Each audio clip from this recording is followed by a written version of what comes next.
سال سے آپس میں ایک رسا کشی چل رہی ہے. دوسرا طبقہ ہے ایکسٹریمسٹ کہہ لیں اس کو یا آپ رائٹسٹ کہہ لیں. طبقہ ایکسٹریمسٹ میں نہیں کہتا, میں کہتا ہوں رائٹسٹ طبقہ ہے, کیونکہ ان کے اپنے مفادات ہیں. وہ طبقہ یہ کہتا ہے ایران کا کہ ہم نے نیوکلیر طاقت بننا ہے, ہمیں آپ نیوکلیر طاقت جب تک نہیں بنائیں گے ہمارا سروائیول مشکل ہے. میرے خیال سے اس چیز کو لے کر ان دونوں طبقوں کے درمیان ایک طرح سے رسا کشی ہے, اور آنے والے تقریباً میرے خیال سے 1 سے 1.5 مہینے میں ہمیں اندازہ ہو جائے گا کہ کیا پاکستان واقعی ایران کو انفلوئنس کرتا ہے کہ سر آپ نیوکلیر طاقت نہ بنیں. امریکہ آپ کو گارنٹی دیتا ہے, ہم خود آپ کو گارنٹی دیتے ہیں کہ ہم جو ہے وہ نیوکلیر طاقت آپ کو بننے کی جو ہے وہ اجازت نہیں دیں گے, لیکن آپ کے معاملات ہم بہتر کر لیں گے, آپ کے ساتھ جو سینکشنز ہیں ہم ان کو ہٹا لیں گے, اور آپ کو ہم ایک طرح سے ایک پاتھ وے دے دیں گے کہ آپ فیس سیونگ کر کے دنیا کے ساتھ معاملات بہتر کر سکیں. اور سعودی عربیہ بھی یہی چاہتا ہے. دیکھیے 2 سال پہلے فاکس نیوز کو محمد بن سلمان نے MBS نے ایک انٹرویو دیا تھا, یہ میں باہر کہتا ہوں. اس انٹرویو میں جب صحافی نے سوال کیا کہ بھائی جان اگر MBS صاحب اگر ایران نیوکلیر طاقت بنتا ہے تو آپ کا کیا رد عمل ہوگا, MBS صاحب نے فوراً کہا کہ if Iran becomes a nuclear weapon state, اگر ایران نیوکلیر طاقت بنتا ہے then we also have to choose that path, تو ہمیں بھی یہ پاتھ چوز کرنا پڑے گا. تو بے شک سعودی عربیہ اور ایران کے معاملات اچھے ہیں, لیکن اسٹل سعودی عربیہ کو تھریٹ لگا رہتا ہے ایران سے, کیونکہ پچھلے 50 سال سے جب سے جو ہے وہ 79 میں جو وہ آیت اللہ خامنائی صاحب کا جو ریولوشن آیا تھا, اسلامک ریولوشن, تب سے ایران اور جو سعودی عرب کے ان کے معاملات بڑے کشیدہ رہ چکے ہیں. وہ ایک دوسرے کے قریب ایک دوسرے کو دھمکیاں بھی دیتے ہیں, اور ایک دوسرے کے معاملات ان کے بڑے سخت ہیں. اس سختی کی وجہ سے جو ہے وہ سعودی عربیہ بھی چاہتا ہے کہ وہ کسی طرح معاملات ایران کے ساتھ بہتر کرے, اور ایران جو ہے وہ نیوکلیر طاقت نہ بنے. یاد رہے اس ٹائم پورے ریجن میں ایران کے سب سے زیادہ جو ہے وہ بلسٹک میزائل اس کے پاس ہیں. 3000 بلسٹک میزائلز ہیں ایران کے پاس, 3000 بلسٹک میزائلز پورے ریجن میں سب سے زیادہ ہے ایران کے پاس, جس وجہ سے اسرائیل بھی ڈرا رہتا ہے اور معاملات بھی جو ہیں وہ ڈیفرنٹ رہتے ہیں. خیر کمنگ بیک ٹو پاکستان کو, کہ ابھی ہم پاکستان اور ٹرمپ صاحب کی بات کریں, تو پاکستان جو ہے وہ ٹرمپ صاحب کو یہ ریکویسٹ کر سکتا ہے کہ سر جو بلوچستان میں حالات خراب ہو رہے ہیں پاکستان کے, یہ بھارت کروا رہا ہے, آپ کائنڈلی بھارت سے بات کریں اور بھارت کو سمجھائیں کہ وہ اس طرح کے معاملات خراب نہ کریں, ہمیں سکون سے رہنے دے. اور ہو سکتا ہے ٹرمپ جو ہے وہ اس چیز کو پھر پرائم منسٹر مودی کو کہیں کہ آپ فوکس اپنا چین پہ رکھیں, آپ پاکستان پہ فوکس نہ رکھیں, پاکستان کو ہم سمجھا لیں گے, پاکستان کے ساتھ ہم معاملات بہتر کرنا چاہتے ہیں. تو یہ جو چیزیں ہیں یہ آنے والے وقت میں آپ کو اور زیادہ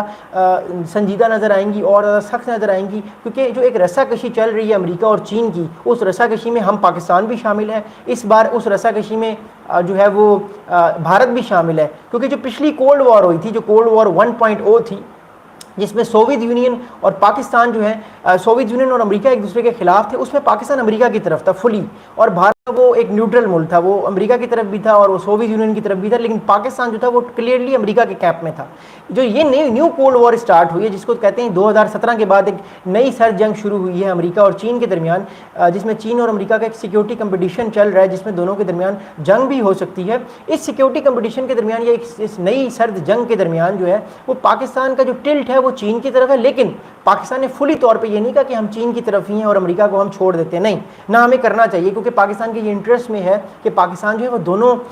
طریقوں سے چیزوں کو لے کر چلے اور دونوں معاملات کے ساتھ لے کر چلے, کیونکہ یہ انٹرنیشنل ڈپلومیسی ہے, یہ انٹرنیشنل ریلیشنز ہیں. اگر آپ اپنے آپ کو ایک ہی ملک کی طرف ٹلٹ کر لیتے ہیں, اگر آپ اپنے آپ کو ایک ہی نیشن کی طرف ٹلٹ کر لیتے ہیں, تو آپ کے آپشنز کم ہو جاتے ہیں, پھر وہ ملک آپ کو اپنی مرضی کی جو ہے وہ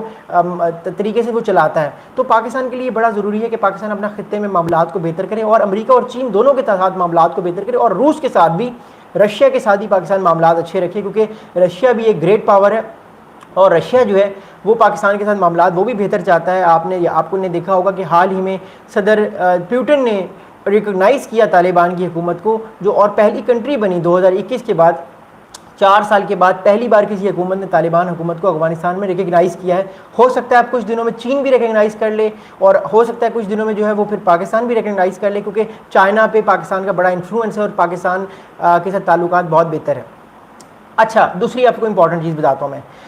India stop may align with upcoming Quad summit US India Australia Japan although dates are not confirmed. اچھا, ابھی تک ڈیٹس کنفرم نہیں ہوئی کہ کیا جو کوڈ کا جو میٹنگ ہے جو ستمبر میں ہو سکتی ہے یا اکتوبر میں ہو سکتی ہے صدر ٹرمپ کی, جب صدر ٹرمپ نے بھارت میں آنا ہے تو وہ آئیں گے تو صحیح صدر ٹرمپ, لیکن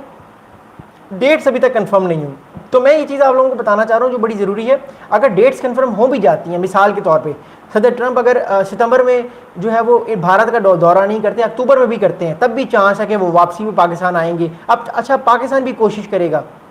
کہ صدر ٹرمپ کو کسی طرح پاکستان لے کر آئیں, تاکہ وہ ایک طرح سے میسیج دیں پاکستان میں آ کے کہ پاکستان کے ساتھ معاملات